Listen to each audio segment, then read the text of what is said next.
Welcome back, everybody, to another episode of the Late Night Show with your host, Dr. Kojo. We're going to be talking about 5 reasons why, not 10, but 5 reasons why AuDHD brains can't build habits, or actually why it's hard to build habits.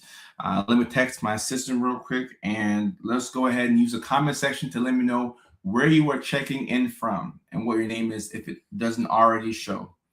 Let me go ahead and do this real quick.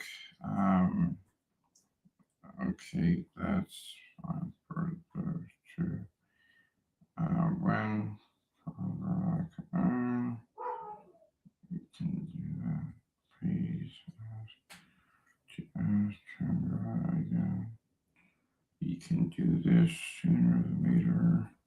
Look at me multitasking right now. Preparing for the Nashville comedy show. That's what I'm doing. Hey Rob, can you tell Chandler to look at the flights and let her know sooner than later so that we can, do something before the flights get too expensive. I'd like to do this hopefully today. Appreciate you. Free. Look at me multitasking, doing business at the same time while I'm on the live stream. It's been, oof. Ooh, y'all heard that? Oof. It's been that kind of day. We got James checking in from Portland, Oregon. James says, glad YouTube notified me. So shout out to YouTube. I'm happy that they're notifying my subscribers when I go live. So YouTube, thank you very much for that. We are live on both of my YouTube pages, but James is probably watching on my main YouTube page, the Dr. Kojo Sarfo YouTube page, because that's where the majority of my subscribers are at. And speaking of YouTube, it's not just YouTube that we're streaming on. We're streaming live on Facebook, LinkedIn, both my YouTube pages, Twitch, Kick, and TikTok. So we're streaming live to 6 different platforms tonight, and we're talking about 5 reasons why AuDHD brains struggle to build habits. I'm looking on TikTok, and Dina says, TikTok just notified me. So apparently, if you're watching this live stream on TikTok, you're getting notifications. So shout out to TikTok for doing that. I really do appreciate that. Cece checking in from San Miguel de Allende, Mexico. Okay, so we have Mexico in the house. We have Clute, Texas in the house. We have New York City in the house. Leilani was in the middle of Mario Kart round, so she had to wait, and there's nothing wrong with that. We're streaming live today on a Wednesday because I wasn't able to stream. Yesterday, so that's why we're streaming Wednesday, and also we will stream tomorrow, so Wednesday and Thursday. So we got a doubleheader, but not doubleheader, but a back-to-back live stream prepared for y'all. Okay, please email him about that now. All right, look at me multitasking. Mickey Ficky, it's been that kind of a day. Clue Texas in the house. Sophia, nice to see you. New Jersey in the house. On TikTok, we have Michelle from Ohio. We have C. Zenny from San Francisco. We have Brittany from rainy Seattle. We have H. Star from Southwest Florida. Somebody's asking about autism causing high sex drive. I don't think autism causes that, but you could have a high drive or low drive with autism. Sydney, Australia in the house. Megan from Anchorage, Alaska. Chris from Chicago, Illinois. Denise from Jersey. Did you rest well? You look well rested and refreshed. I got medium sleep last night. I think I got a decent amount of sleep. Not the most, but I got medium rest. But I feel awake. I feel vibrant and I feel energetic. So maybe that's why I look like I'm awake and I'm, which is impressive. To have this much energy towards the latter part of the day as a neurodivergent is quite remarkable. Because even for me, this is kind of when my energy starts to kind of like come down. Like my strongest hours are definitely between 10 a.m. to 1 p.m. About 10 to 1 p.m. Lovita's here. Good to see. That's probably why I feel it. Probably. Let me see. Okay, I'll get to that later. I'll get to that later. Pennsylvania in the house. El Che on TikTok says, I just want to thank you for your videos and making some of us be seen and understood. El Che, I appreciate that. Thank you very much. Texas in the house. Okay. All right, so we have an international audience here for me to talk about 5 reasons why AuDHD brains struggle to build habits. Also, love from Minnesota. Also, love from Minnesota as well. Ohio on TikTok. Noetic says Ohio. Ree says New Jersey. All right. Thank you for the super sticker. I appreciate that. Thank you, thank you, thank you very much. Thank you very much. Iowa in the house, Jamaica in the house, Florida in the house. People checking in from all over the world. Maryland, Arkansas, Philly. Exciting. As we get into tonight's live stream, I just want to take some time to mention that the big Neurodivergent Comedy World Tour is now taking the show to Nashville, Tennessee. So May 31st, we will be at the Zanies Lab in Nashville, Tennessee. The first show sold out, so we added a second show. So Nashville, Tennessee. If you look, if you're watching on Facebook or on YouTube, in the title, you will see 5 reasons why AuDHD brains can't build habits. And then it also says, come see me live in Nashville. So in regards to the Nashville show, that's May 31st. And that's for the second show in Nashville, Tennessee, because the first one sold out. A week and a half after that, we will be in New York City at Rodney's Comedy Club. That's June 11th. In New York City, Rodney's Comedy Club. A week after that, we will be in Chicago, Illinois at the Comedy Bar. That's June 18th. So in the span of about 2.5, 3 weeks, we'll be in Nashville, Tennessee, May 31st, New York City, June 11th, and Chicago, Illinois, June 18th. For more information on tickets, the link is in my bio, and that's on Facebook. That's on YouTube. That's on TikTok. And I need to put it on Kick as well, because I'm sure we have maybe 1 or 2 people watching from Kick. And speaking of San Diego, we added a show in San Diego for December. So I know it's a ways from now, so I'm not really heavily promoting that show. But the link in my bio, we do have shows for San Diego in December 3rd. And then September 17th, we'll be in Chandler, Arizona. Yeah. And we are looking to have a show in Little Rock August the 8th. I'm waiting for the official ticket link for that, but we are looking to do that. So that is correct, Blazing Vixen. That is correct. Lovita's tapping. Okay, come to Oregon. I would love to do a show in Oregon eventually. We have love from Denmark. Okay. England, California. Okay, so people have tuned in tonight to hear me talk about 5 reasons why AuDHD brains cannot build habits. All right. So when I say AuDHD, for those of y'all who don't know what that means, that's autism and ADHD.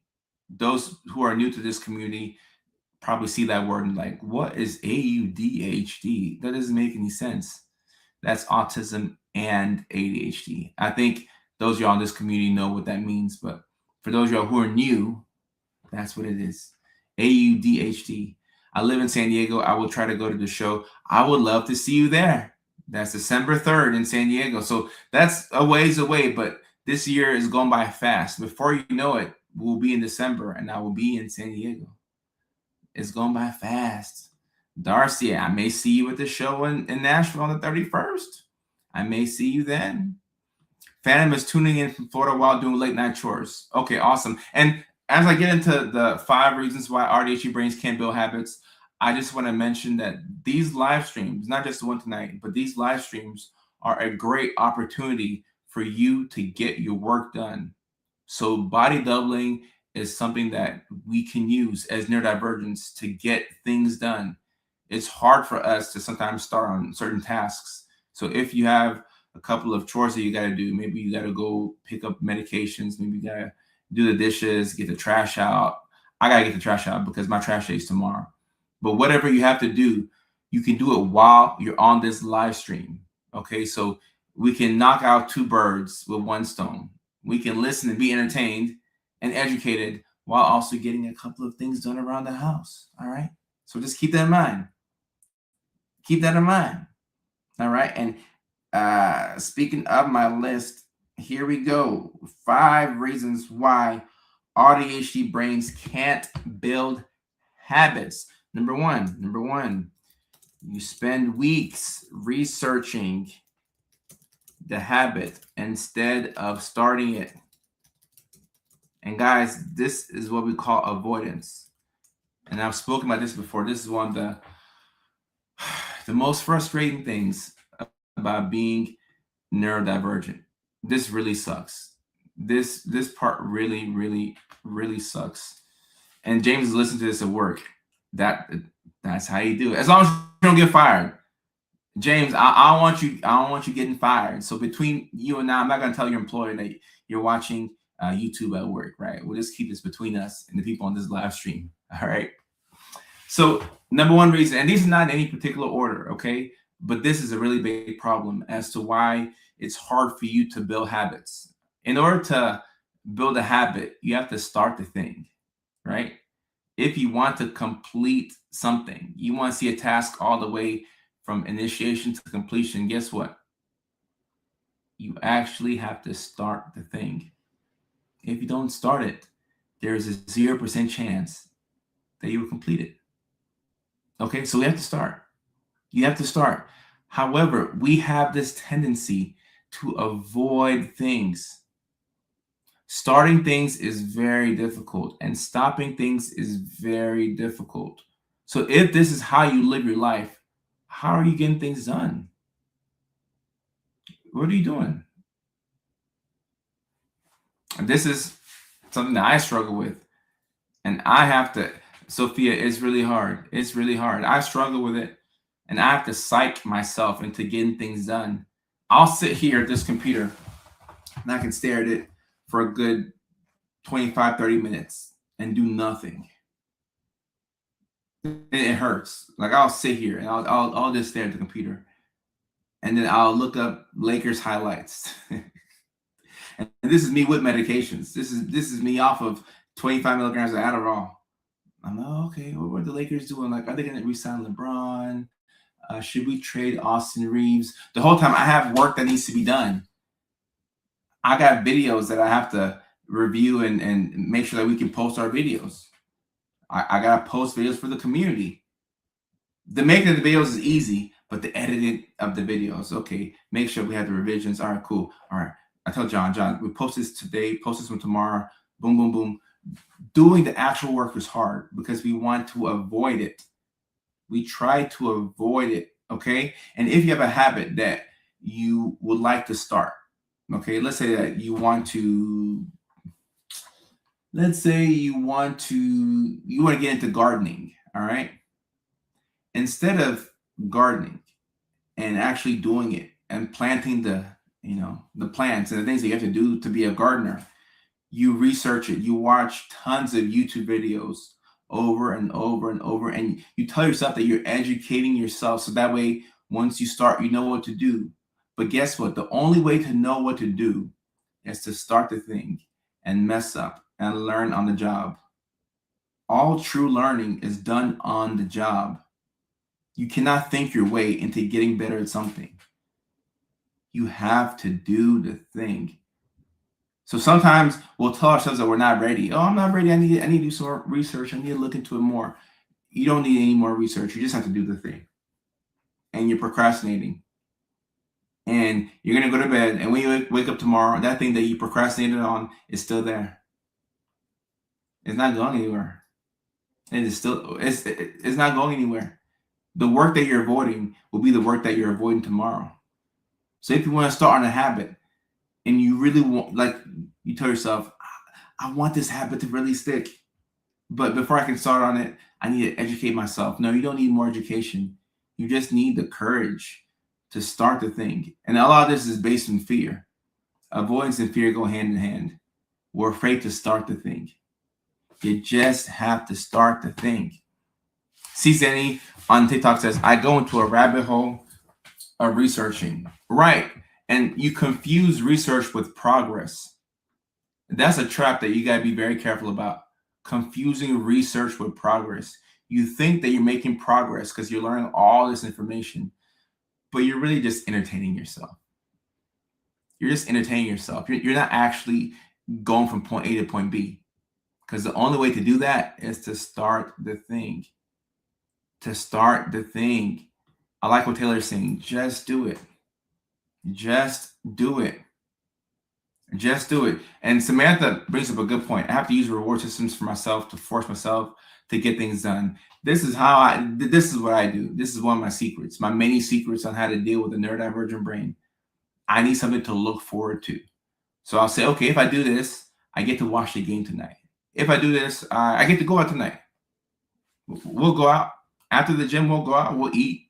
We'll reward ourselves. We'll go out to the lounge. I don't go out often, but say, hey, I'll go out tonight if I can get this thing done. And sometimes I don't even go out after I get the thing done. I just tell myself that if I go out, I'll do this, because the brain needs something to look forward to. You got to trick yourself into getting things done. Yeah, Sophia, you got to trick yourself. You have to trick yourself into getting things done. Someone says, all my life, since I was a child, I have wondered what is wrong with me. Nothing is wrong with you. You just have a different brain. You just have a different brain. And Samantha on TikTok says, I have to put my shoes on and my purse to get tasks done. It gives me the urgency. I'm wearing my shoes right now. I'm in the house. I don't need to be wearing shoes. Well, I mean, I don't have to wear shoes right now because I'm in the house. But guess what? I'm wearing shoes because it makes me productive. I'm in the house. I don't need to wear pants right now, but I'm wearing pants because I'm on the live stream. And on top of that, it makes me more productive if I'm wearing pants. If I'm dressed up like I'm supposed to go somewhere, I'm just more productive. So you have to figure out what makes you more productive. Whatever moves the needle from here to there. All right. Once you start the habit, you have a chance of building it. But if you avoid the habit, then no, you won't build it.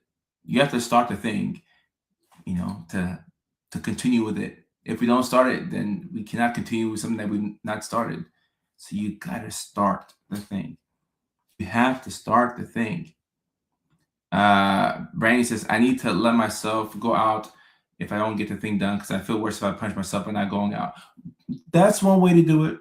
And you don't need to punish yourself. Shaming yourself into doing things is not the most effective. It works for a little bit, but it's not sustainable. You can shame yourself into being more productive, but at some point you will run out of gas. I promise you, you will run out of gas. Pants are overrated. I agree. But we need them. We need them. We can't be free balling for everybody. But we do need pants. I used to work in an office that had a casual dress code. I started wearing work clothes and got more productive. When you tell your brain that you're preparing to do something important and you put on work clothes or things that you would wear at the office, the brain starts to prepare to actually do work. All right.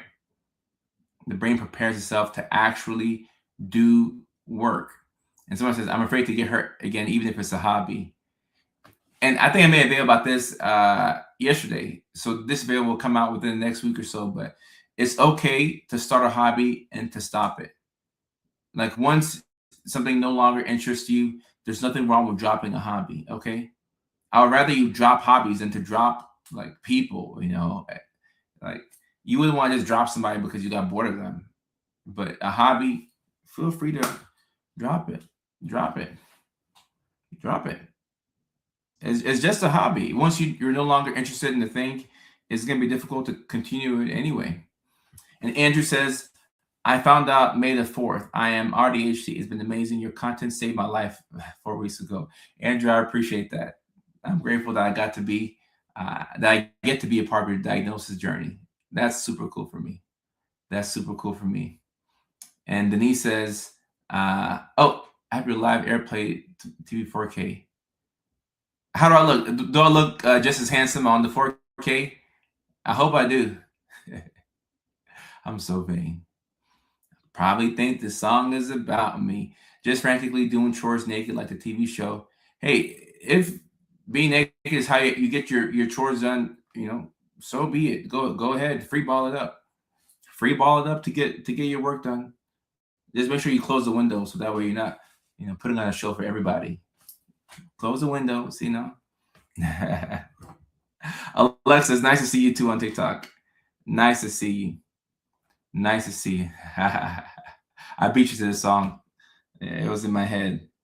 It was in my head. The second reason why AuDHD brains cannot build habits. The habit has to be perfect, or so we tell ourselves. Ari, I appreciate that. I feel like my skin is popping. Maybe the lotion that I use is pretty good. We tell ourselves that the habit has to be perfect. All right, every detail has to be locked in. The environment has to be right. It's hard to do something just in general, okay? Especially when we have ADHD. Doing anything is hard. Now, doing anything with consistency requires for us to be in a certain mood. Like our mood tells us a lot about our mood dictates a lot of the productivity that we have or we don't have, okay? And sometimes in an attempt to avoid doing something, we'll say, oh, this thing has to be perfect. Before I can start golfing, I want to get into golfing, but before I can get into golfing, the environment has to be perfect. I have to get all of the equipment. I have to have all my research in. I need to be in the right frame of mind to do this thing. You don't really have to. You just have to do the thing, right? But we tend to use perfectionism as a disguise for our anxiety and our insecurity. Perfectionism. And Shelby on TikTok says, definitely a perfectionist. And Artist Stress 79 says, that is so me. Yeah. You're really afraid of doing the thing. So you tell yourself that it has to be perfect. It has to be perfect. And I like this right here. Perfection is the enemy of good enough. I agree.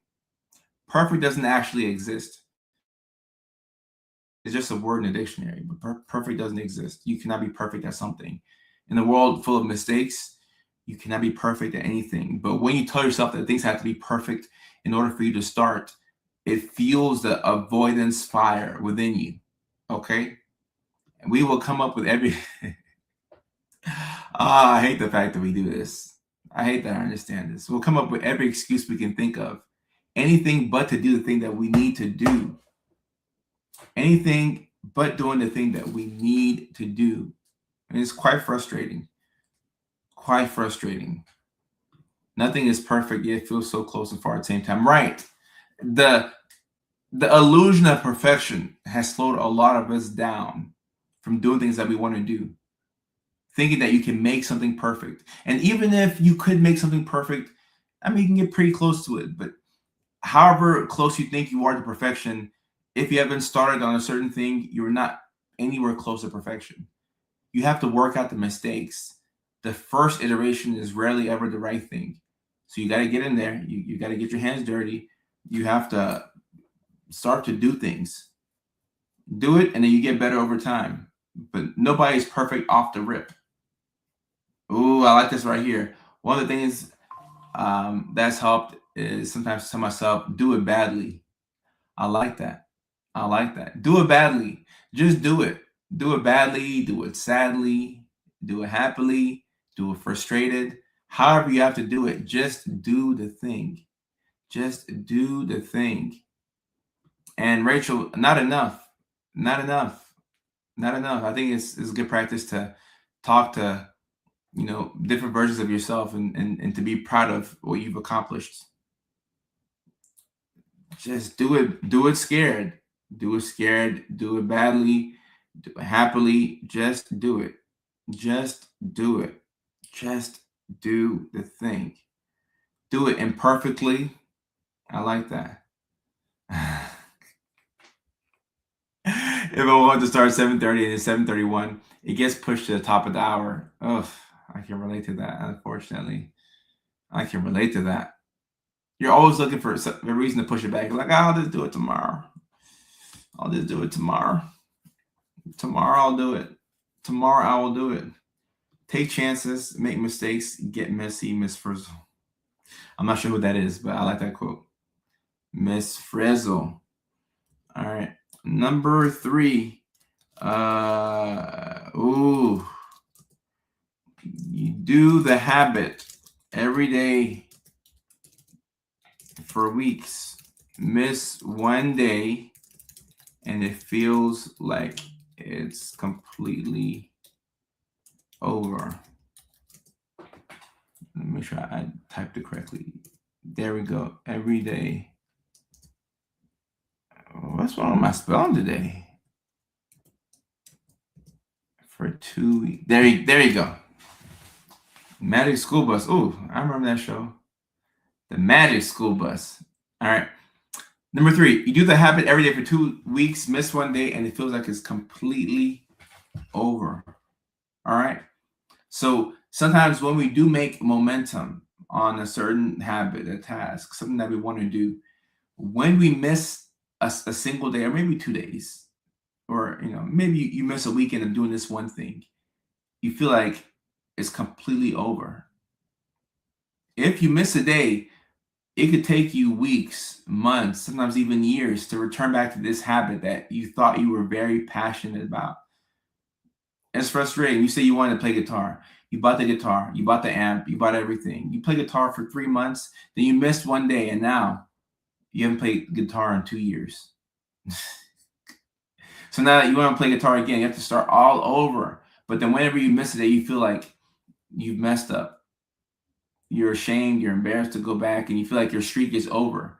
We're very streaky people.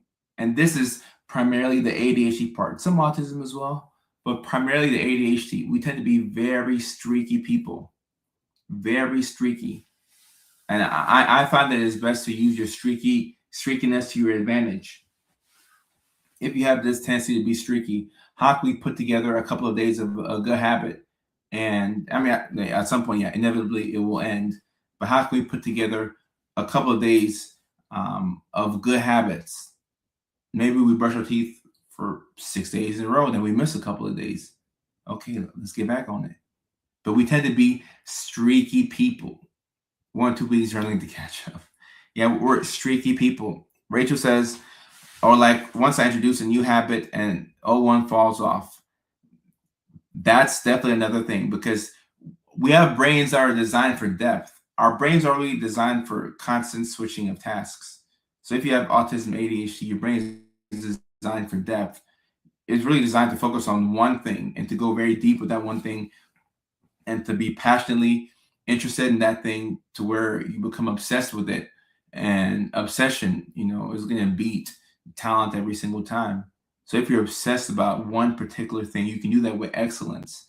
All right. But it's difficult to do 5, 6 different things when you have a brain that's built for depth. Because when you go deep, it's hard to go wide as well. We like to think that we can do everything. We can't. When you realize how much work goes into making one thing good, it makes you do less. A lot of work goes into making one thing good. So somebody who's doing 5, 6 different things, at some point, something is gonna suffer. Something is gonna suffer. Like going to the gym, those are the days. Looks like you got off from the gym. And look, even for me, whenever I take 3, 4 days off from the gym, normally when I'm traveling, that first day I don't have my best workout. I have a little baby workout, something slight, nothing too crazy, but at least it gets me back in that flow of, okay, all right, cool. Like I'm back at the gym. Like I'm getting into that rhythm once again. I'm getting to that rhythm. My biggest issue is insomnia. It affects the rest of my day. And yeah, insomnia is a big issue in this community, because if you can't go to bed, then how can you wake up on time to start the day off? Like you win the day in the mornings, and you win the mornings by winning the night. So if you can't win the night and go to bed on time, how can you win the morning? If you can't win the morning, how do you win the day? So once again, that's a cycle of insomnia and not being able to, be consistent with anything. All right, everyone love. I appreciate you. I appreciate you. And this is why I can do a project or generally clean, but I can't do both at the same time. Uh, Potentially. And this could be what I was saying earlier about having brains that are designed for depth and not for constant switching of tasks. Now you can multitask, and theoretically, multitasking is not the most effective thing you can do to, um, you know, to be effective with things. But you can multitask, but you got to pay the price somewhere somehow. You got to drop a couple of balls. If you have a lot of balls that are up in the air, you're going to drop a couple inevitably. You will drop a couple of balls. Pause. Pause. Pause. All right. The fourth reason why it's hard to build habits. Okay. Okay. The habit works until it stops being new. The habit works until it stops being new. So novelty is one of the biggest things that allows us to continue with certain things, right? When something is new to you, it's exciting. When it's exciting for you, it doesn't take any energy or effort to do it because you're excited by it. But once it's no longer new, you don't have as much motivation to do the thing. And this is a problem not just with habits, but in all facets of our lives is neurodivergence.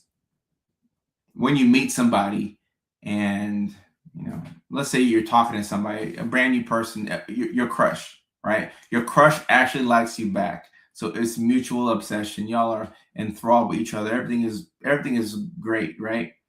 For the first couple of weeks, maybe the first 3 or 4 weeks, maybe 5 weeks, y'all having fun, texting each other every single day, spending nights over, you're going out to different restaurants, everything is cool. And then you get used to the person, which will happen with anything, but you get used to the person.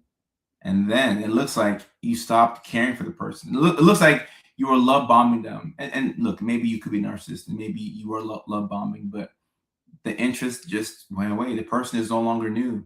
So now that motivation that you had, that excitement that you had to see the person, it's not there as much. It's not there as much. So same thing with a habit. Once it's new, it's fun. There's dopamine there, but like Andrea is saying, there's no dopamine in old stuff. Once it's old to you, you tend to want something brand new. So understanding this is helpful. You don't want to beat yourself up for it, but you need to know that, okay, I have a tendency to want to drop things when they become old to me. So if it's something that is like a job or a person, something I have to be careful with dropping, I got to ask myself, do I really want to drop this thing, or am I just bored? Am I just bored, or do I really not like this person for real? It's helpful to just pause and ask yourself these questions. Ask yourself these questions. And Aristra says, that's me too. I can lose interest quickly with things and in so-called relationships. Yeah. Sometimes the thrill is gone. Like BB King says, it's gone. It's hard to generate excitement for something that you're just not that excited about. Find a new person. I'm kidding. Find a way to make the relationship new again. Give yourself a different storyline. Look, if you're neurospicy, you have a pretty you have an imaginative mindset. Is that a word? Imaginative? Did I have to think of a word? You have a lot of great ideas, and you have a good imagination. Imaginative. You have great imagination if you're neurodivergent. So give yourself a brand new storyline to generate excitement in the relationship. You don't have to get a new person. I mean, you can, but you don't necessarily have to. You just need to find a different way to, get yourself some dopamine. And yeah, you gotta be careful with chasing the high. Gotta be careful with chasing the high. It is a pretty nice high though. It is a nice high though. I've had to do it in relationships. When I see the real them and the masks of some of them, I want out. Right. And look, if this is how you are and it's a pattern, then probably be slow with committing. Take your time with commitment, because there's a good chance that you don't like them. You just like the excitement that they're bringing into your life. And if that's the case, it's all good. It's all good. Oh, imaginative is a word. Okay, all right. I thought I made up a word. I was like, look at me making up words. I knew it was a word. All right, bet. All right, bet. Guess somebody drop the magic word in the chat so we can get some water. Get some. Why am I having a random headache? Weird. Actually, maybe it's a headache for me. Too hot. Get some air in here. Yeah. Get that fresh air. Big cheers. Big cheers.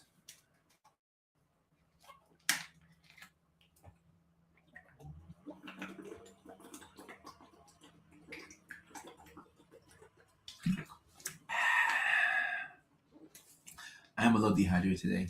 Hey, Shasti, we see you. Hey, Shasti, we see you.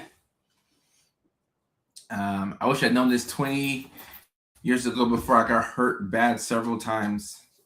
Well, hey, now you have this information, so now you can do better. Shasti, up, up, up, up. Come on, come on. Good zone, good zone, good zone. If you have been in a relationship for a long time, reintroduce dating, probably so, because you tend to, we tend to kind of take people for granted, and we get a little bored sometimes. So, it could be helpful to date your partner all over again. Maybe do like the weekly date nights, or something to keep things spontaneous. Yeah, my dog does have blue eyes, so they want to see your eyes. You may be hard to see, but just a little troublemaker blue eyes. Shasti! I hate being controlled how I approach others when I have good intentions and mean no harm. Okay. Looks like yours, huh?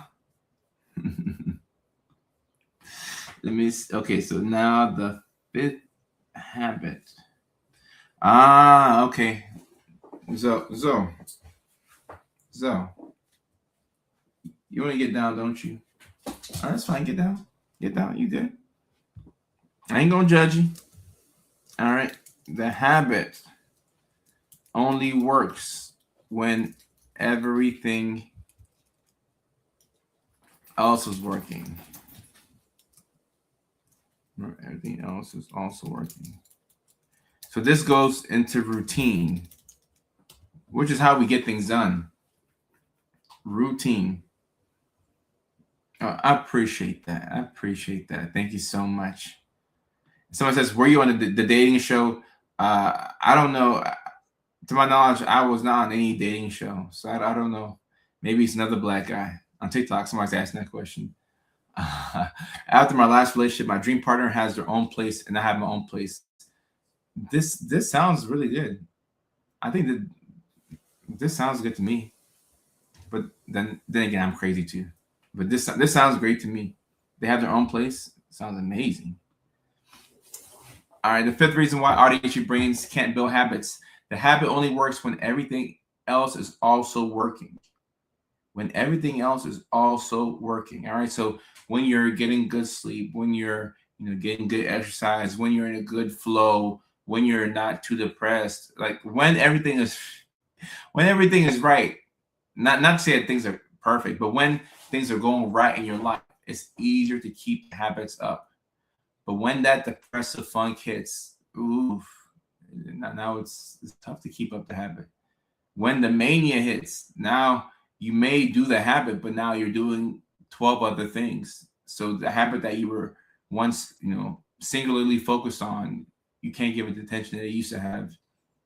When there's a big issue in your relationship, or something is weighing you down, or there's issues with your friend group, when things are not where you want it to be and your mood is thrown off. This mainly goes to mood and routine. When your mood is thrown off, which can affect your routine, then it's hard to continue with the habit.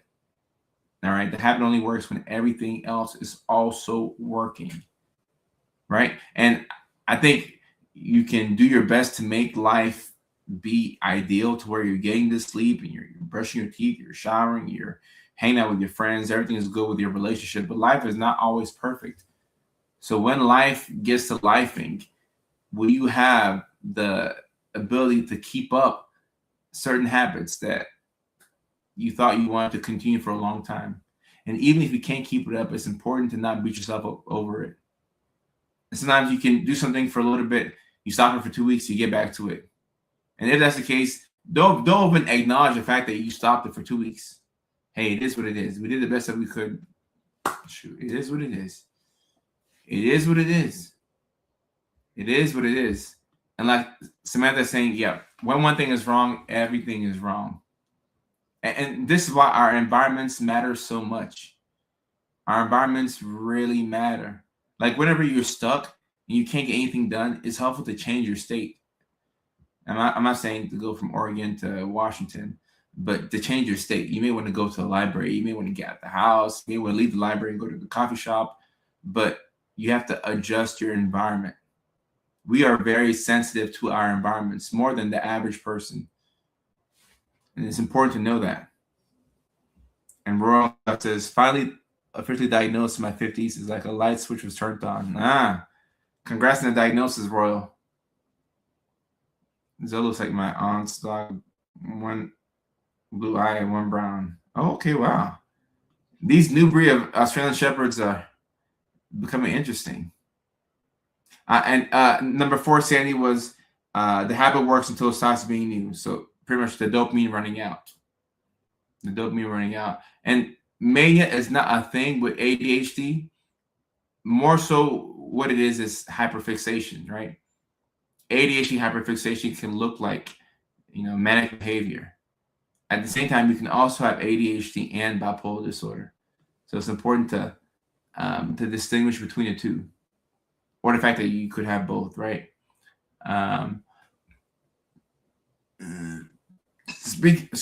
Speaking of managing the amount of things I gotta take in or do in a day where I can, it helps. The less things, the more I'm able to do those things and do habits.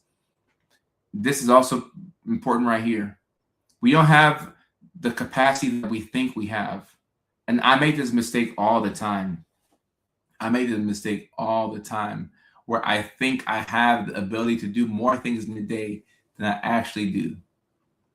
Like, it's a rookie mistake that I still make. I will write out my to-do list and I'll put 11 different things on the to-do list. Like, we're going to do all this stuff tomorrow. Knowing good and well that I'll probably have the capacity to do like 3 things really well. Shoot, that's it for Thursday. And then maybe another 3 on Friday. That's it. I can't do doing 8 or 9 things in a day it's kind of insane. And we have days where we can tap into that manic energy and get some stuff done. Yeah. But doing 8 and 9 things consistently every day, that's kind of insane. That's not normal. That is not normal at all.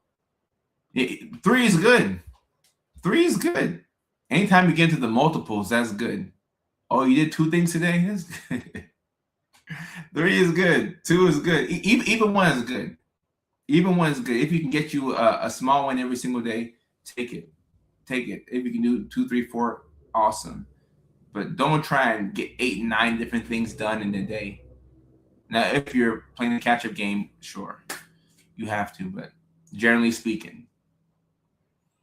And Kim says, I have 2 kids, so this dissertation has been impossible to work on. I know some of us have kids and responsibilities. So, like Jessica's saying, yeah, 1 is excellent. 1 is excellent. I'm learning how to drive is the most stressful thing. I'm getting told to do like 8 things. Right. You got to break it down and make it easier for yourself. And the more you do, the more you drive, you become better at it. The first time that we all drove, we were scared to merge on the highway. We were scared to like switch lanes. And now some of us drive with, your phone in your left hand, a Red Bull in your right hand, snacks in your lap, and you're using your forearms to steer the car. We become so comfortable. But at one point, we were really afraid to drive. And then now look at us just driving on a highway, distracted, trying to watch TikTok at the same time. Ain't that crazy how we go from being scared to, becoming overconfident? And don't be distracted and be on TikTok while you're driving. All right. I know we do every now and then, but don't do that. I think it goes without saying, don't do that. But the person who's driving, the more you do it, you become better at it. You know, the only way to get good at something is to do it. It's kind of like when you kiss somebody for the first time. Like the first time that you kiss somebody in high school or middle school or college, whenever it was, you were afraid to go up and kiss that girl, or girls, or for whoever you're into. You're afraid to go up and kiss that boy. Remember in middle school when you would go up and you would hug, like, somebody from the opposite sex, and then your friends and then their friends would be like, oh my gosh, you hugged them. You hugged them. It was such a big deal back in the day because we were young and we were innocent. It's like, oh my goodness, like, oh my gosh, they hugged. They're officially, like, back in the day when you hugged somebody, that made you a couple. So, oh no, like Ashley and Kyle are dating. They hugged each other after the second period. They're a couple now, and now, we're growing and we're like, adults are shocking and whatever. But at one point, you're like, oh, hugging was such a big deal. All right. Yeah, Jocelyn, back in the day, boy drooled all over you. Oh, okay. Yeah, probably when you're in middle school. I hope no grown man is drooling over you today. It's like, we're grown. We should be drooling. In middle school, I'll give it to you. High school, I'll give it to you. Oh, yeah. All right. Okay, cool. Yeah, because he was nervous. He saw a pretty girl and he wanted to kiss her. So he just like, So anything that you're afraid to do, anything that you haven't done, you're going to be scared to do it. A first kiss, driving for the first time, a new hobby, new habit. And like I said, the only way to get better is to do the thing. You just have to do the thing. Jeanette, I'm happy you came across this live stream. And go ahead and subscribe to the notifications so that way YouTube can let you know whenever I go live. Because somebody at the top of this live stream said that YouTube gave them a heads up that I was live. So that's super cool. That's super cool. And Johnson says, I think he was just scared of my brothers. But hey, he went for it. Oh, he kissed you with your brothers in the area? Now, that's a brave soldier right there. That's a brave soldier right there. And Donna says, in the UK, we used to have pretend marriages after you had your first pecker. We were so innocent back in the day. Oh, my goodness. What happened to our innocence? What happened to it? What happened to it? Aaron says, discovering that I may be AuDHD. Should I learn more about it on my own? Look, it's never too early to learn about autism and ADHD, especially if you identify with it. Some people will self-diagnose, and obviously, if you can get an official diagnosis, it's better. But if you can identify with the conditions, there's nothing wrong with learning about it, because some of the things that you learn could help your life out. It could really help you out.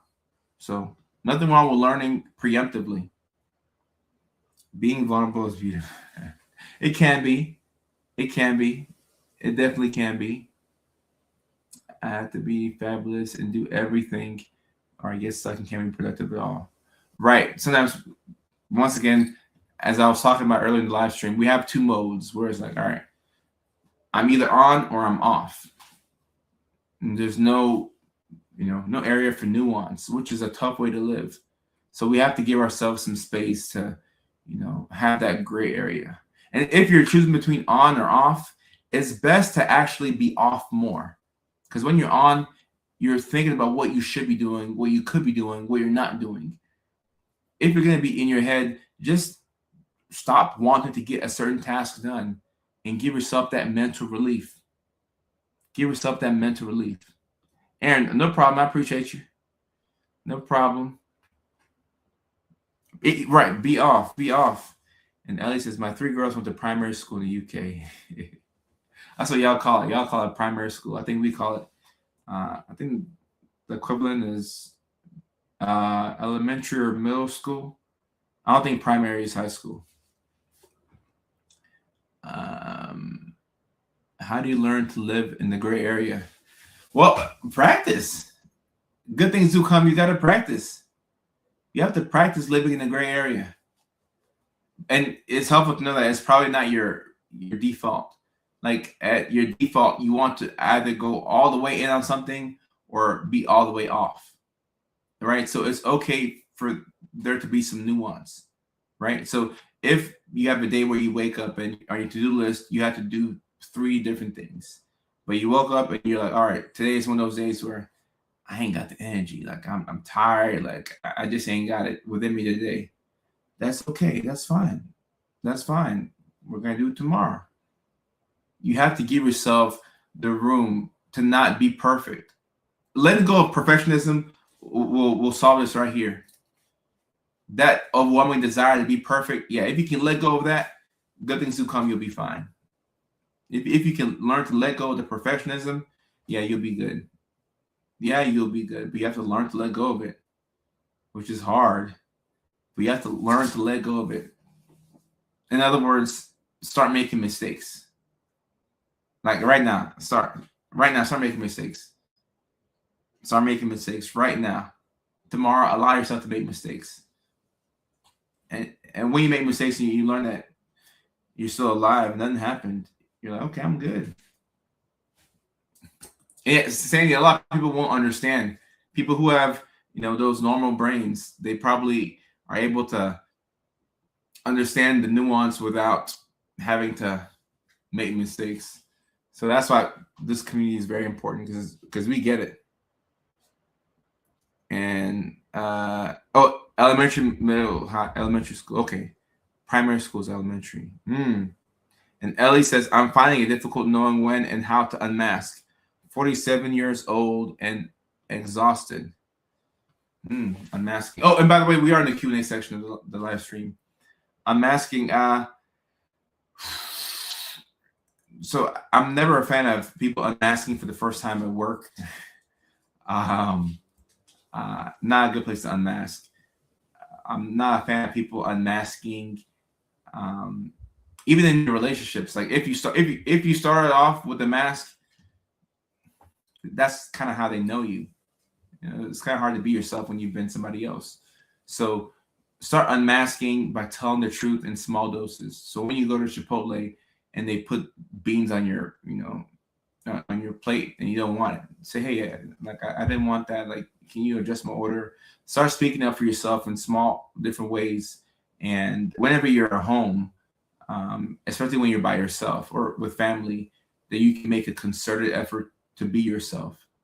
All right. Don't mask at home as best as you can. Not at home. Masking is for other places, but not at the house. Like, what's the whole point of masking at home? What's the whole point of you paying your rent and or your mortgage and you mask at home? No, don't do that. And Ellie says, the only praise, flowers, credit I get is how well I suffer.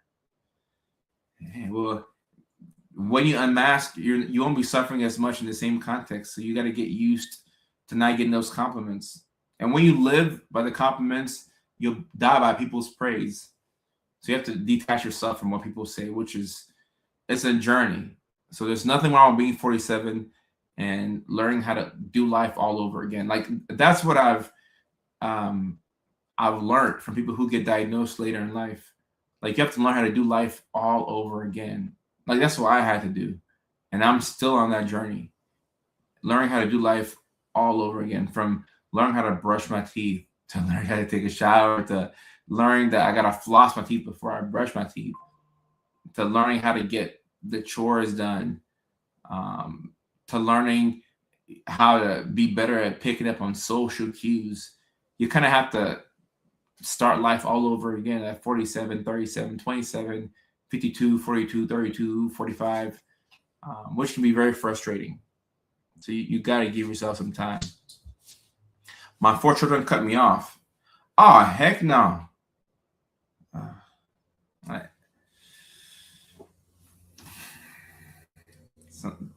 Sometimes it's like that, and obviously you can't force them to reconcile with you, but you can do your best to move forward. I'm sorry to hear that, though. I'm sorry to hear that. And Emma says, people hate me when I just don't care anymore, but I'm nice to people I feel comfortable with. Not caring will really help you out. Like the biggest thing that's we're dealing with right now as Americans, and I'm sure all over the world, is stress. Stress is a killer. Stress will kill you. Stress will age you. Stress will kill you. Stress can lead to strokes. Stress can lead to cardiovascular disease. Stress, stress, stress, stress, stress, stress, stress. A lot of us are just too stressed out. It's too much, and it's all the time, and it's like you can never have any break. Too much stress. So when you care less, that's a great antidote to being so stressed. Just reduce your cares, reduce your worries as best as you can. Something like you got to care about. But if you can drop something, drop it. I'm not married, but work is killing me. Do your best. Do your best to compartmentalize. Because I'm not gonna sit here and tell you to quit your job and to follow your passions and say, oh, you can't unmask your work, so let's quit your job. No, I'm not gonna give you that advice and you go without income. No, I'm not gonna do that. I'm realistic here, right? But if you can compartmentalize and have a place where you can be yourself, that's gonna be key. What do you mean? How do I stay up at 3 a.m.? Like how do I get to 3 a.m. and I stay up, or like how? Oh, you're talking to Patrick. Oh, you're talking to Patrick. Yeah, I wonder how Patrick does it. He's constantly up at what? It's 3:30 a.m. in the UK. But Patrick, we appreciate you. We appreciate you. And Lux Life, theoretically, you're not supposed to drink on psych meds, but we all, even your providers who tell you not to drink will drink from time to time. So, just be careful and follow the advice that was given to you by your medical practitioners.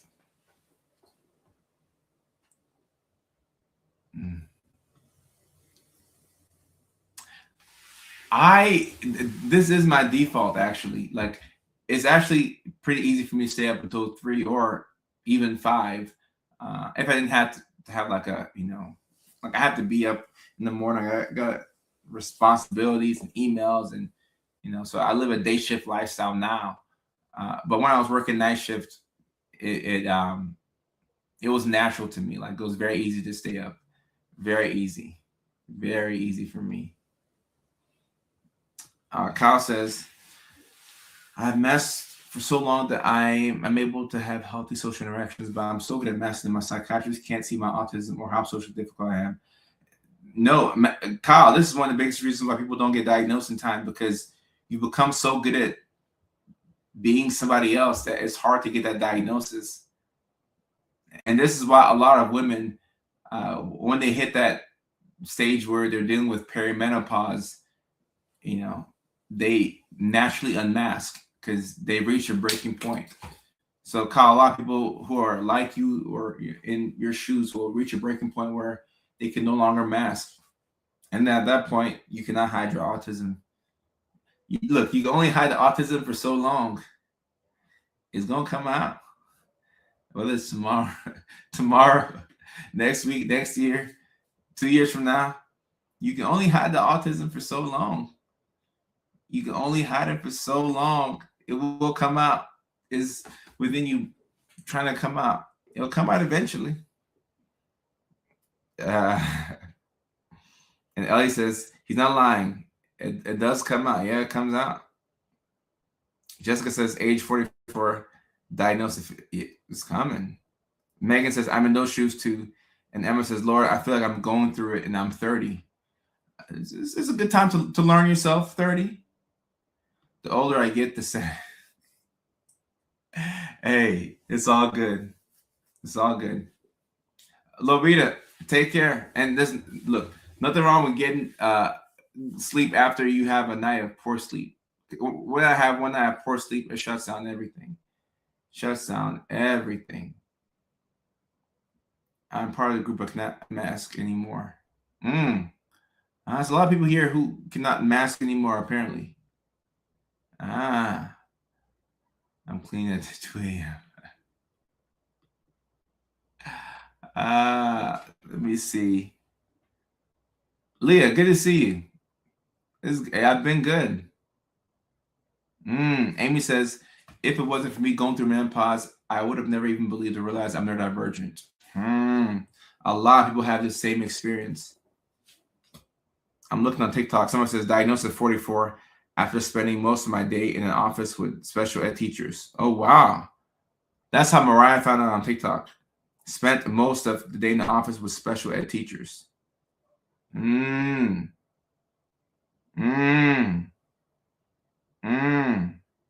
Jocelyn says, I've hit that point. I give zero shits. When you start to unmask, out of necessity, because you just can't mask anymore, you're going to confuse a lot of people. It's going to, not to say turn people off, but they're going to be confused. It's very confusing to the people in your life who know you a certain way when all of a sudden one day, like, you just stop caring. You become your most authentic, your most confident self, but you can kind of turn off some people. And I'm not saying that you should revert back to the people pleasing to have a lot of friends, but just to understand that some people are going to be very confused with this new version of you, and they won't know what to do. Like, they won't know how to handle it. They won't, it's just very weird for them. Very weird for them. Laura says, I'm one of those perimenopausal women who is unable to mask anymore. Laura, and now we get to meet the real Laura.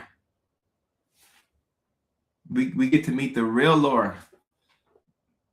And probably Laura gets to meet the real Laura too. And yeah, Patrick, we're at the 1 hour mark. We'll go for another 10-15. Good catch, Patrick. And TikTok says, diagnosed at ADHD at 34 2 years ago, still struggling to unravel the self-judgment. Oh yeah, sometimes we're just too hard on ourselves. And it's not fair. And I feel hypocritical saying this because I am equally as hard on myself. And I have to remind myself that, hey, Coach, like, you don't have to be so hard on yourself. I talked to my husband about masking, and he accused me of having lied our whole relationship. All right, okay, so people who don't understand all this, to see things from his perspective. Who said this? The old lady in the background on TikTok in Canada. All right, so to see things from his perspective, all right, he has known you one way. So when you start to unmask, it can seem as if you were putting on a front this whole time, especially if he doesn't understand anything about neurodivergence.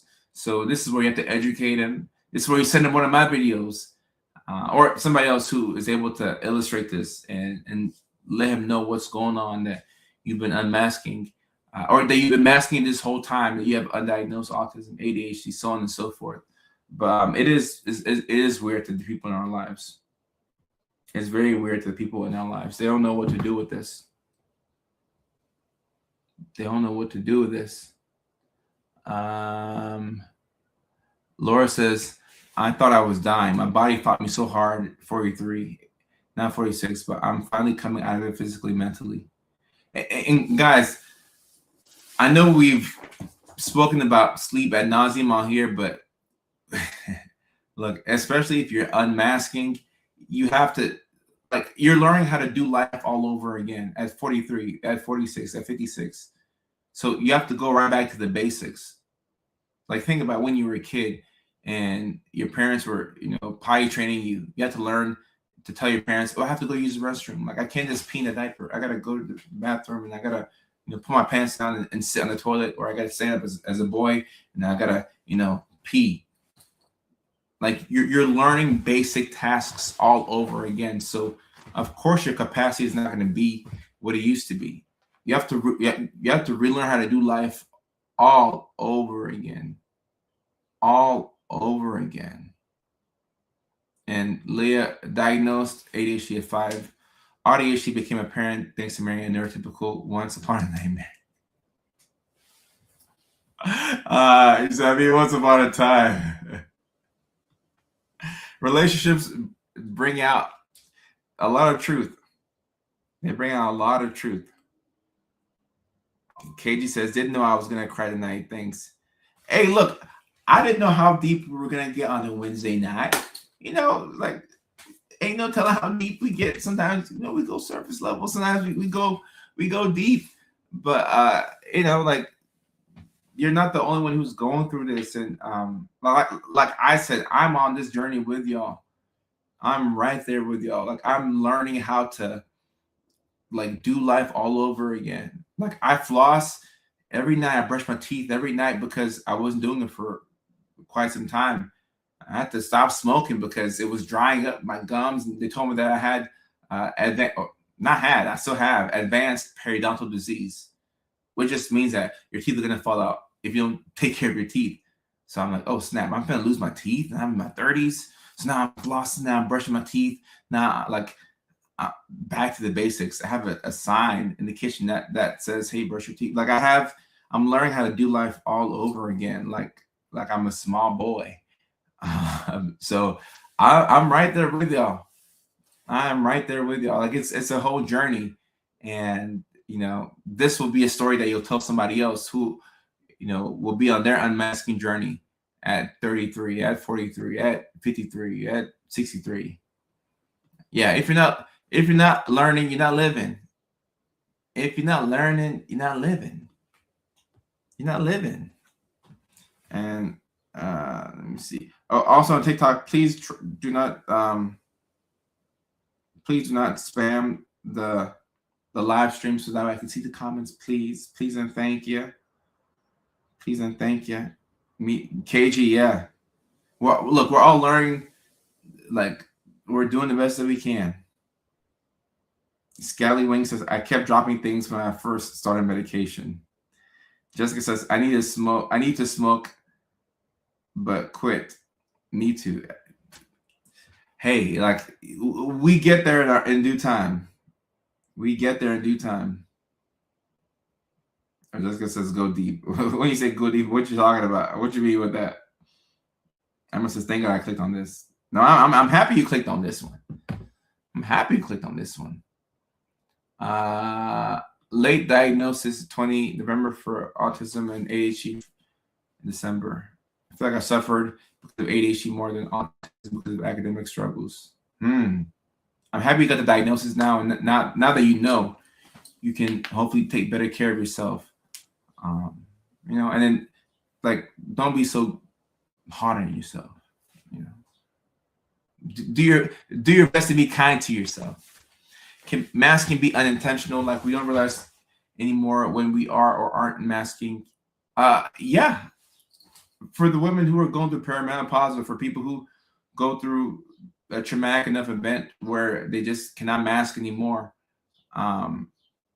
unmasking becomes second nature.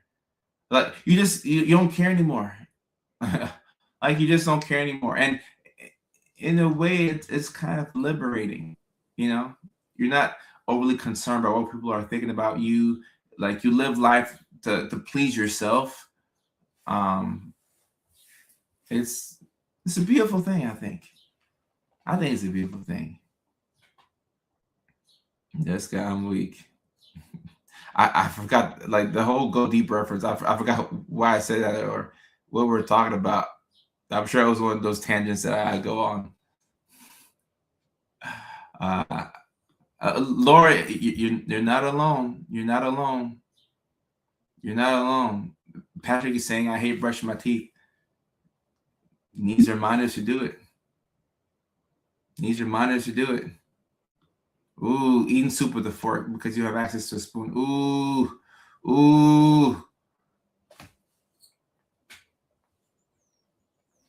Love of the show. Ooh. Andrea, you've been on the road with these analogies. The past couple of weeks, you've been on the road with these analogies. Okay. Andrea the Great. You've been on the road with these analogies. I like this.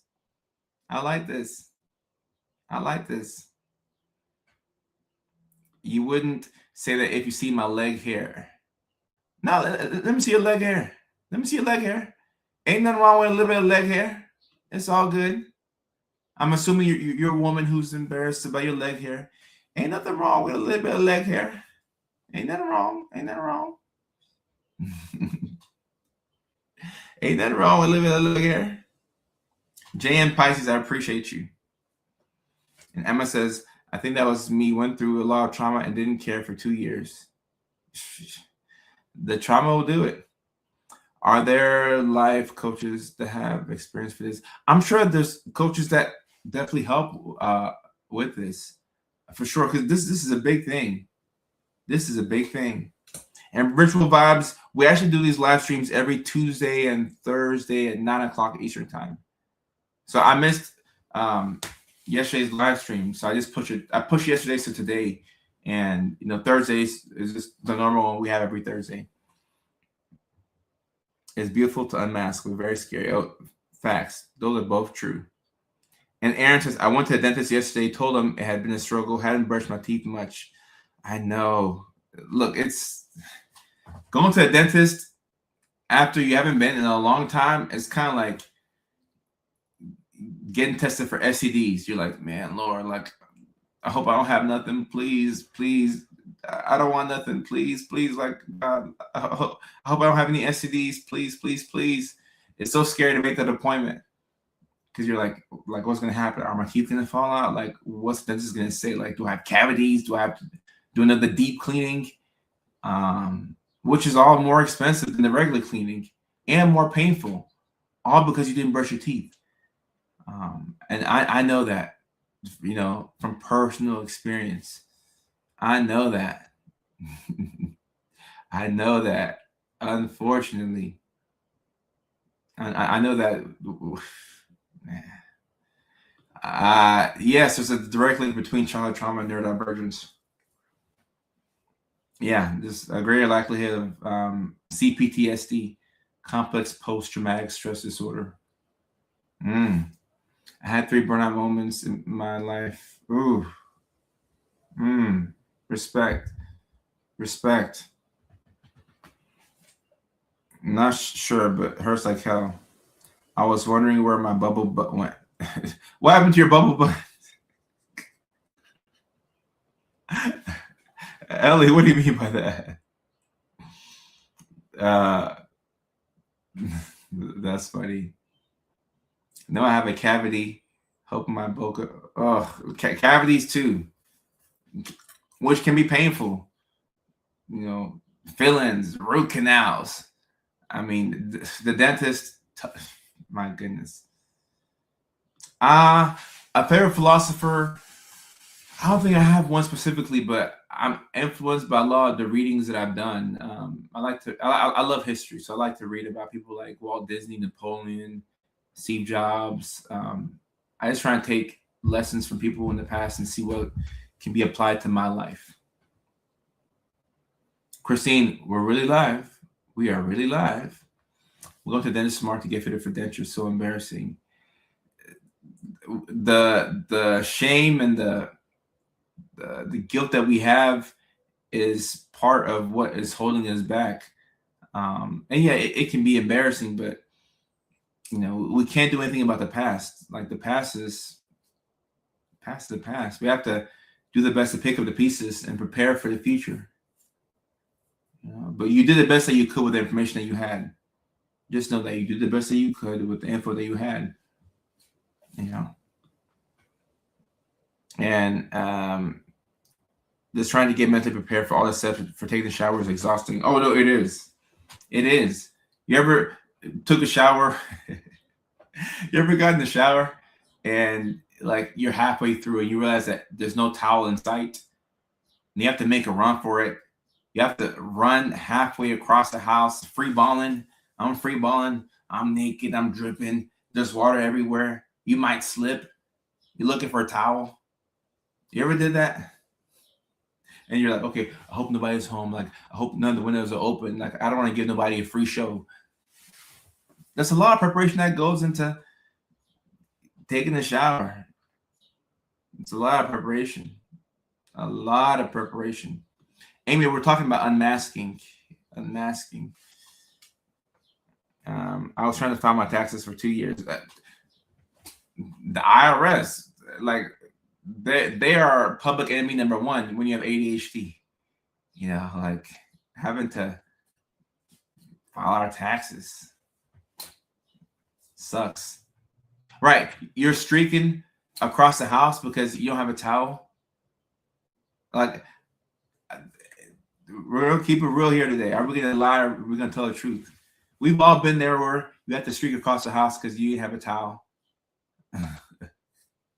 You're just hoping that nobody's home, hoping that nobody's in the neighborhood. Emma said, I just get a t-shirt. Well, sometimes you forget to have anything.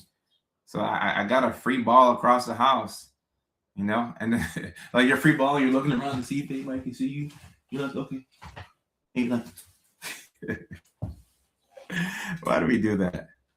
My goodness. Why do we do that? Haven't filed my taxes in 3 years. I think you can go up to 3 years without filing your taxes. I think. I'm not sure. I think. Don't quote me on that. That's what I was told. Take a shower, hair wash your night. Look, it takes preparation. Luckily, I have clothes in the drawer next to the sink for a few times. Forgot my towel. Look, this is the system I talk about. Like, if you know that you tend to, forget towels, and like I'm that same way. Now I have a whole bunch of towels in the restroom. I have like maybe 8 towels. So you won't see me free balling and streaking across the house anytime soon because I had to do that on multiple occasions. I'm like, all right, coach, like we don't need to be free balling. Like let's come up with a plan. And that's what I did. Came up with a plan. Taxes are the worst.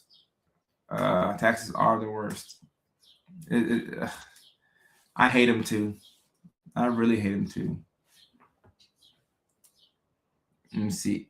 Have crutches for your known handcuffs. Audited with penalty. Yeah. IRS. My goodness. Hand towels are for. I've used hand towels to clean myself off. Aaron, Kitty, and that's funny. Aaron, Kitty. That's hilarious. That's funny. Aaron, Kitty. That's hilarious. Aaron, Kitty. No more towels for me ever again. Just gonna leave a tip jar outside my front door. That's funny. Pest looking at you crazy because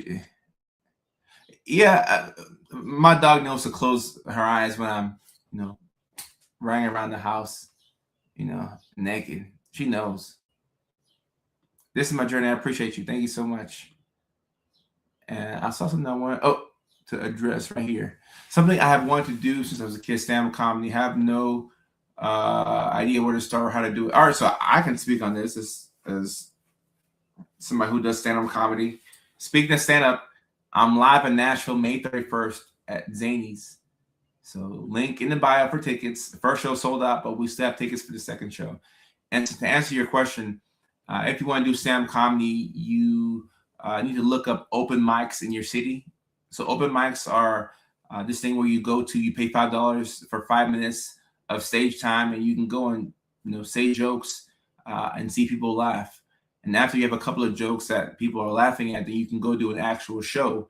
And shows where you're talking to strangers and you're letting them know things about yourself or things that you find to be funny. And you just got to do it. The only way to get better at stand-up is to do it.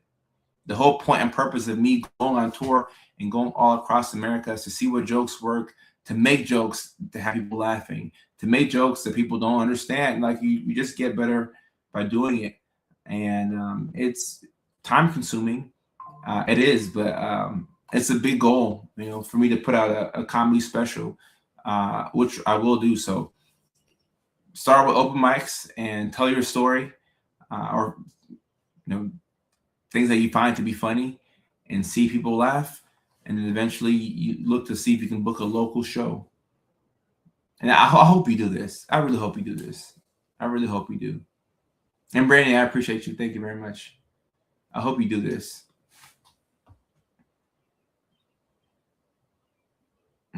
I just converse and talk to others. Look, it's different to be funny with your friends and to be funny on stage is two different things. Is two different things. Completely different worlds.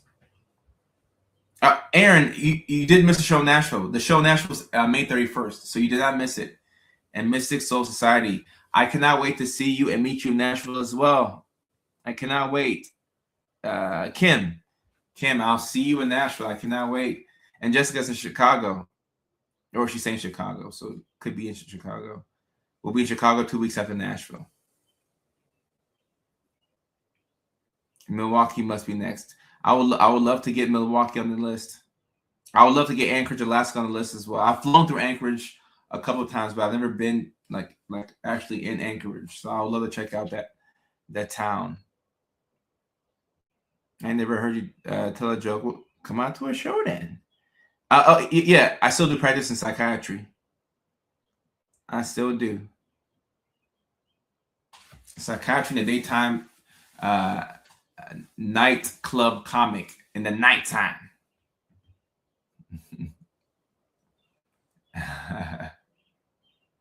You missed me. I'm still here. You missed me. I'm still here. Yeah, I have like at least like 12, 13 clips on TikTok of the stand up, but I post so many videos that the stand up is drowned out by the skits. So I need a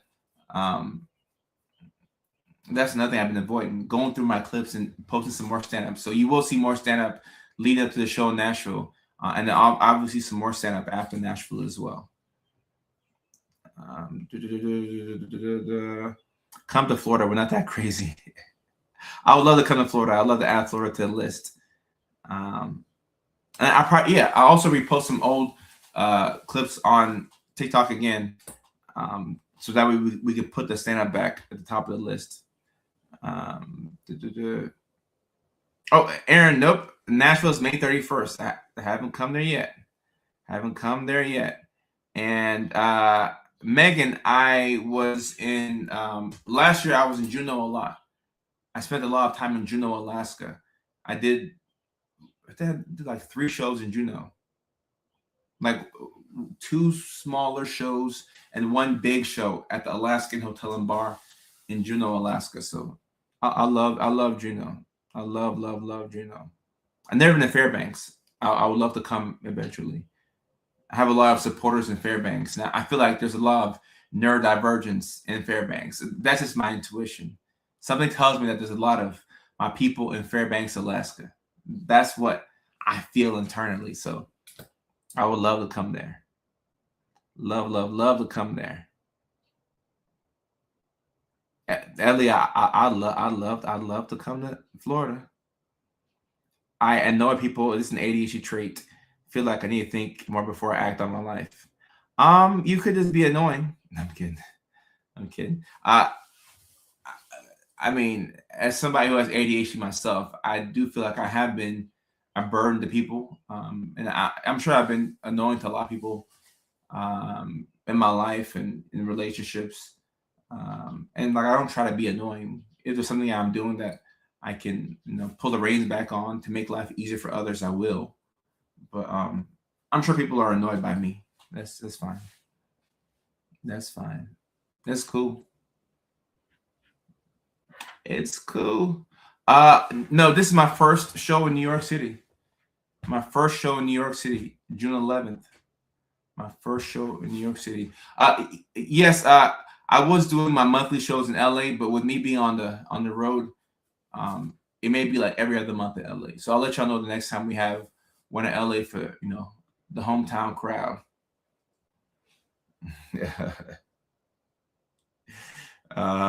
Yeah, sometimes we're annoying, and that's okay. You ever make it out to Texas? JM, we were just in Houston. We kicked off the tour in Houston. Houston was the first stop in the tour. We started off with a sold-out crowd in Houston, Texas. What an amazing town. I love Houston. I love neurodivergence in Alaska. Okay. Look, I love my time in Alaska. Like, I loved my time in Alaska. I would love to just go to, I may just find a weekend where I'm not touring and go to Anchorage, and just enjoy Alaska. A very peaceful place. At least for me, it was peaceful. I liked it. Nobody wants to come to Texas. No, I like Texas. And we probably will have an encore in Houston. Houston was a great town. Great town. Great town. Great town. I've never been to Buffalo, New York. I'd like to come there eventually. I'd love to come to Buffalo eventually. And Sky Huntress, I was in Juneau. When was I in Juneau? I was in Juneau last year, like February. I left like in the summertime. Yeah. So I was, like summertime. Summertime, I'd say. Megan says, I'm from Texas and it's too damn hot and getting hotter. That's why I stayed in Alaska. Yeah. Alaska gets pretty damn cold, though. Alaska's colder than Texas is hot, if that makes sense. It's super cold. I live about 30 minutes west of Fort Worth, but I drive to Houston. We're looking to add a show in Arlington sometime this year. So Arlington is right there. That's what, 30 minutes from Fort Worth. So JN Pisces, stay on the lookout for it. Stay in the lookout for it. Stay in the lookout for it. I still have my licenses. I still practice. I'm near Phoenix. Speaking of Phoenix, we added a show in Chandler, Arizona. I think Chandler to Phoenix, how far is that drive? Let me just check. That's a 30-minute drive. Yeah, so September we have a show. Early September we have a show in Phoenix. So the link is already up for that one in Arizona. So you can go to the bio, my bio, and find the link. So yeah, that's already up. And then the San Diego show is already up as well. And then obviously Nashville, May 31st, New York, June 11th, Chicago, June 18th. Channel like friends. And Serena, yes, I would love to come to London. We're looking to get connected to people in London. I would love to come there. Yes, Arlington Improv. We're looking to come there this year. Atlanta, Arkansas. Little Rock is in Arkansas. Yeah, we're looking to come to Little Rock as well this year. Yep. Scaly Wing, I'll see you at Chicago. I will see you at Chicago. I will see you in Chicago. I cannot wait. Chicago is an awesome comedy town. Y'all are amazing. That's June 18th. This is going to be so fun. Dance topless at Eeyore's birthday. What? Okay. All right, Ellie. I'm a little confused by that, but okay. All right, then. All right. Have you some fun now. There's sun in the UK. I didn't know y'all had sun over there. I'm surprised. I thought all y'all had was doom and gloom and rain. That's cool to know. That's cool to know. I'll be at the Chicago show. Cicely, cannot wait to see you there. Cannot wait to see you there. They have a party every year. Eeyore has a party where people dance top. Okay, I didn't know Eeyore was throwing them parties. Somebody should have told me about that. Somebody should have put me onto these topless Eeyore parties. Whenever I promoted the comedy, it's been watching. I posted the Sam comedy clip. Lux, I gotta post some more of those clips. I definitely have to get those clips out. I have a lot of clips on my pending list. That's how I organize the clips. It's time to post some clips. Facts. We're looking to be in Little Rock August 8th, Arkansas. We'll get the link up here shortly for Arkansas, Little Rock. Here, kitty, I'm weak. Keep Austin weird. But yeah, Chicago's going to be great. So will New York City too, but I think Chicago's a better comedy town than New York. There's just so much happening in New York. I guess people, it's hard to kind of focus, but Chicago, in my opinion, is just a little bit of a better comedy town than New York. Yeah. Any Arkansas folks who want to link up with Blazing to come out to the August 8th show, link up. So you ain't gonna even remember. Oh, I mean, Chicago is a great place. You can't say Chicago's a great place. I've never been in a bad audience for comedy here. Chicago is a great. This is my second time coming to Chicago. I did a show in Chicago 2 years ago. 2 years ago. So this is my second. I'm coming back to Chicago. I'm in New York City June 11th. June 11th. Look at let's go for Chicago. So acting autism. Okay. I'm losing access to speech back. It's so right. That's tough, Ellie. At least you're able to communicate in some capacity. And yeah, Brandy, that's the thing with New York. There's so much happening in New York that it's hard to like lock in on one thing. In New York, I love New York City. One of my favorite places in the U.S. I could live in New York.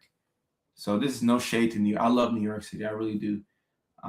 But places like New York and even my hometown of Los Angeles, there's so much going on that it's hard to like show love to stand-up comedy when you can do a million different things. So much to do in the city. So like you wanna, go out to the lounge or go out to this bar or go out to salsa or you go do these 85 different things or do live comedy. It's a lot. It's a lot. Chicago is still a lot to do, but I think Chicago is they respect stand-up comedy just a little bit more over there. Just a little bit more Chicago. And I appreciate that. And let me see. Let me read off the dates that I have right now in the link in my bio. Let me see. We have Nashville, Tennessee, the second show, May 31st. That's at Zany's Lab.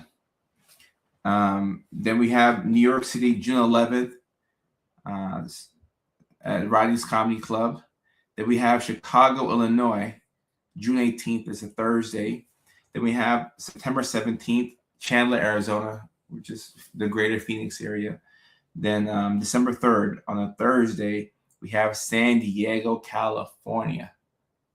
It's going to be fun. You have an island background. What do you mean island? I'm from Ghana. Ghana, West Africa, originally.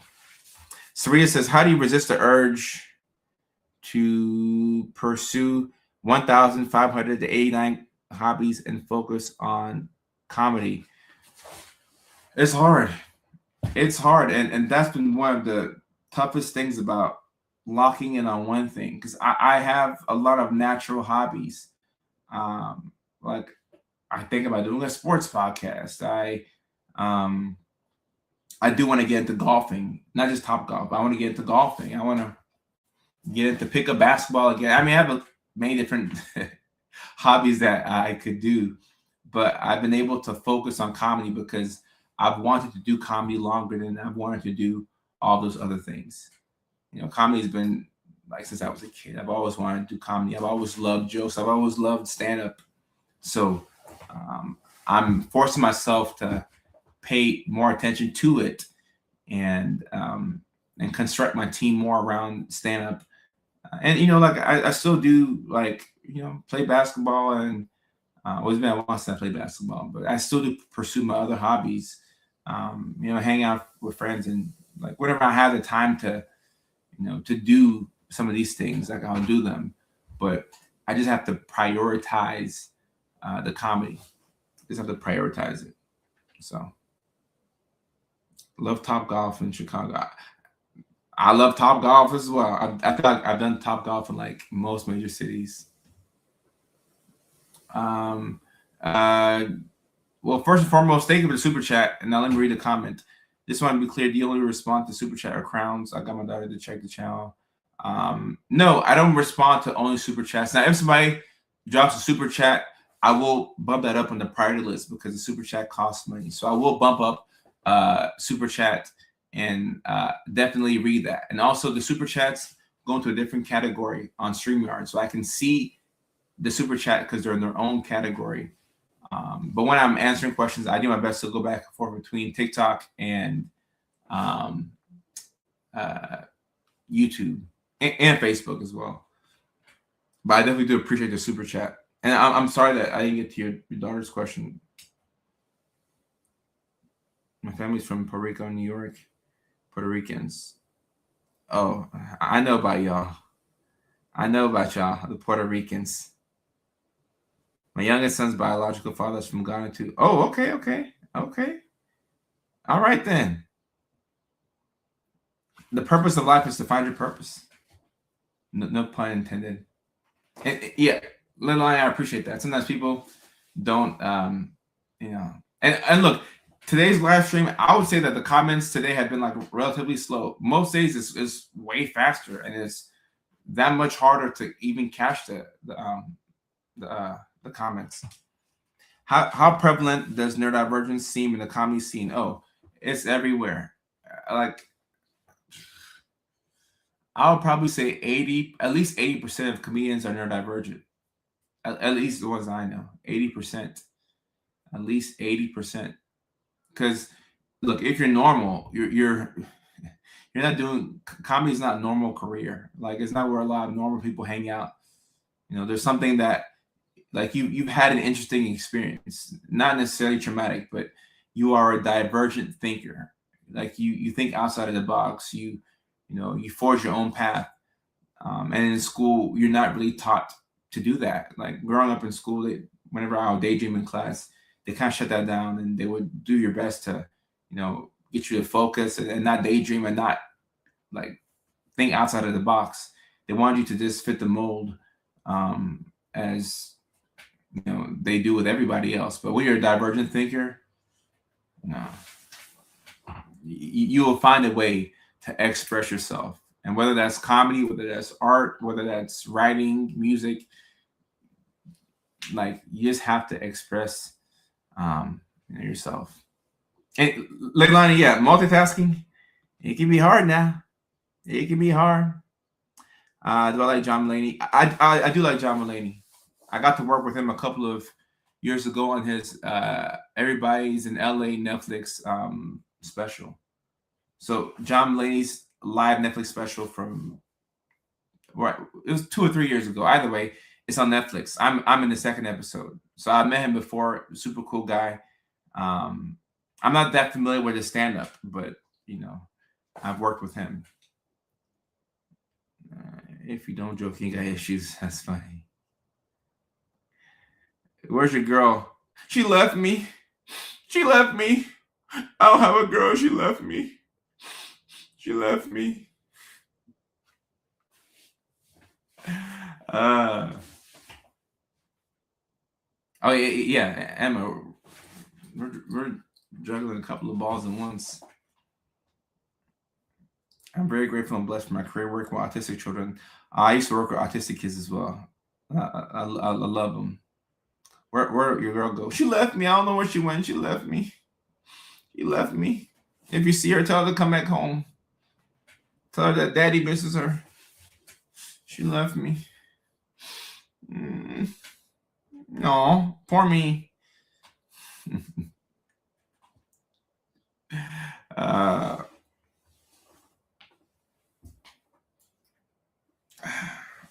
But yes, actually, let me write that down somewhere. We need to go through and post a lot more comedy clips, especially with these shows. I'm just writing a note to myself. Let's get these clips posted. We have a lot of new skits dropping for y'all, so I'm excited for that. I love skits that will hit the interwebs within the next week or two. And let's get this comedy videos and skits going. especially this weekend. This is the first weekend in almost a month that I'm not going to be on a plane. So I've been doing a lot of traveling on the weekend. So it's going to be cool for me to sit in one place and go through my videos and figure out what I'm going to post. So that'll be very cool for me. Share this with copy link.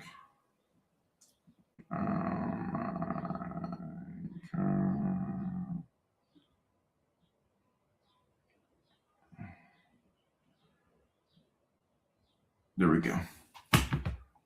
Got a lot of dark humor for ideas. Nah, it means that you're in the right place. No local specialist. Left side, if you can look into people who can do autism assessments via telehealth. It could be somebody else. They don't have to be in your state, but they have to have a license in your state.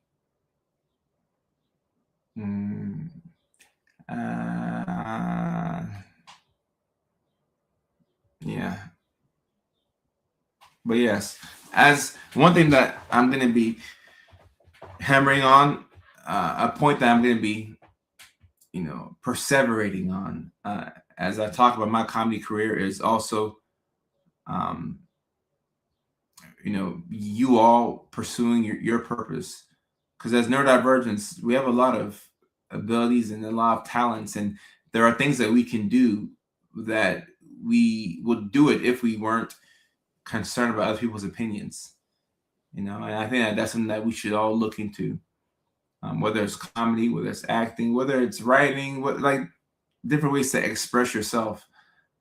It's free therapy, and it's also something that helps you unmask. That's another reason why I enjoy comedy. It's an unmasking thing for me. It's just really me returning back to who I always was, and doing that while getting some laughs along the way is a very special thing for me, and it's a very personal thing. So, I hope everybody finds something like that they truly love, that they truly love. I wrote my ankle again to your page to follow you. I appreciate that, Ellie. Thank you. Thank you. I'm just happy you followed. I'm happy you followed. So yeah. Is it despite a wrong motivation to pursue? Oh no. Look. For those of us who are neurospicy, spite is one of our biggest, unfortunately, motivators. There's nothing like spite to spur us into action. Like some spite right now would help me get, like, these comedy videos that I need to post, that I need to review and post. A little bit of spite would have me posting 4 videos tomorrow. Like, spite will get the job done. So there's nothing wrong with using spite as a catalyst to get you to spring into action, but eventually you would want to find internal motivators to help you pursue something, whether it's comedy or other things, because at the end of the day, you're doing this for yourself. Like, it's okay to be selfish from that perspective. We can do this for ourselves. We don't have to do everything for other people. So yeah, nothing wrong with using spite to get you to get a move on with things. Yeah. Ty Cassidy, what's going on? Yeah. They have at least ADHD, but it's hard to get checked. It is. And it's also scary too. It's also scary too. Anybody who makes any type of an appointment, ADHD, autism, dental appointment, give yourself a lot of credit. Those phone calls be scary. Ain't no telling what they're going to say on the other end. So, yeah. All right. So once again, we have Nashville, May 31st, New York City, June 11th, Chicago, June 18th, Chandler, Arizona, aka Phoenix, greater area, September what day? September 17th, a Thursday. Then San Diego, California, December 3rd, a Thursday. All right. I got to get to another meeting with my assistant before we end the day. But I will say that we will be back again on the live stream tomorrow at 9 p.m. East Coast time and 6 p.m. West Coast time. So I hope to see y'all here again tomorrow on the live stream. I really hope to see y'all tomorrow for the last live stream of the week. It's going to be a good one, and we're going to have a great topic lined up for y'all. So I'm hoping to see y'all. Ellie, keep living. I appreciate you. I'm happy that you're here. A lot of folks are happy that you're here. And for everybody who has spent time on this live stream, I hope that you've been able to get a couple of things done. Maybe you're able to get the laundry done and do the dishes, whatever the case may be. Hopefully, you're able to use some body doubling to be a little productive. My words leaving me right now. I might be getting tired. But yeah, see y'all tomorrow at 9 p.m. That's 9 p.m. New York time, which is 8 o'clock Nashville time, which is 7 o'clock Arizona time, which is 6 o'clock Seattle time, which is 5 o'clock Alaska time, which is 4 o'clock Hawaii time, which is 2 a.m. London time. All right. Until tomorrow, I will see y'all. Y'all try and get some rest. All right. I'll do my best to sleep as well. Peace. Love y'all.